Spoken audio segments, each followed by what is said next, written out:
Welcome to AZPM News Daily, a wrap-up of all the day's news from Arizona Public Media. I'm Steve Jess, and coming up on our podcast, a detained Russian migrant from Tucson may be among those affected by a measles outbreak. The governor moves to stop insider trading, and a new TV show shines a light on Tucsonans growing and cooking local dishes. We're going to do some cooking classes with them. We're going to do some gardening classes with them. That's ahead on this Thursday, July 9th.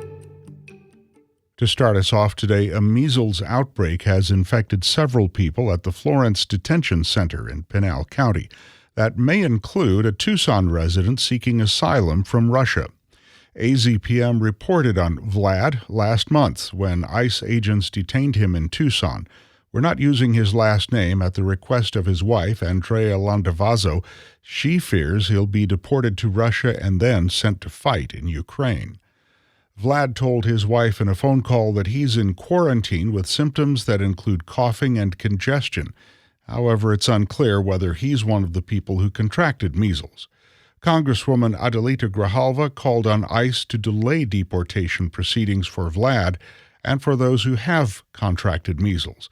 She says ICE facilities she's visited are overcrowded and inhumane. A scientist at the University of Arizona has been awarded nearly $2 million to research how to mimic red blood cells. L.M. Boyd has more on how the findings from the study could help patients experience fewer side effects during chemotherapy. Minkyu Kim is an associate professor at the College of Engineering. His focus on red blood cells goes back to 2022, when he began researching how drug carriers, like pill capsules, could reenact how red blood cells travel through the body. Now he's looking at how red blood cells flex, recover, and survive in circulation for up to 120 days, a stark difference compared to how the body's defense system tends to filter out drug carriers before they reach their intended destination. The National Institute of General Medical Sciences awarded Kim $1.9 million over 5 years to develop a long-lasting drug carrier disguised as red blood cells. The study aims to inform how harsh treatments, like chemotherapy, can be both more effective and gentler on a patient's body. L.M. Boyd, AZPM News. Governor Katie Hobbs has barred state employees from using insider information to bet on prediction markets. Prediction markets allow users to trade what are called event contracts, which are essentially bets on the outcome of different situations, such as elections. Amid reports that Washington insiders may be using privileged information to gain an edge and earn big profits on markets like Kalshi and Polymarket, Hobbs is barring most state-level employees from using non-public information they glean from their jobs to make trades on those markets. She called the order a preventative measure inspired by those issues at the federal level. FEMA has awarded about $700,000 to Arizona and the Havasupai tribe for hazard mitigation projects.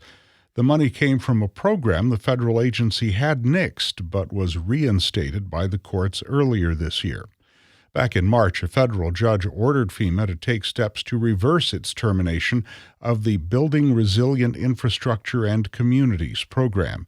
This came after Arizona Attorney General Chris Mays and other attorneys general successfully sued when a previous order to reinstate the program appeared to have been ignored. More than $400,000 will go to the state to help prevent flooding in Prescott. The Havasupai tribe is getting about $300,000 for flood warning systems. The Tucson City of Gastronomy is developing a new television series that will showcase the region's culinary traditions and food scene. Thatcher Warwick Hess has more on that. Jesse Lopez is the founder of Seed to Stomach and a recipient of Pima County's Best Startup Award. He'll be featured in the new program Resilience Kitchen. Lopez says the partnership with Tucson City of Gastronomy will expand his organization's work teaching people how to grow and prepare food for themselves. They also want to help us with creating different programs, and some of them are going to be farm and some of them are going to be table. So we're going to do some cooking classes with them. We're going to do some gardening classes with them. Resilience Kitchen will feature cooking demonstrations, workshops, and interviews on desert-adapted foods and Tucson's role as a UNESCO City of Gastronomy. The city was the first to gain that designation in 2016, aimed at bolstering Southwestern food traditions throughout the city. Tucson City of Gastronomy is accepting applications from home cooks interested in teaching classes through the project. I'm Thatcher Warwick-Hess, AZPM News. And now you're caught up on the stories we've covered today at Arizona Public Media. Thanks for listening.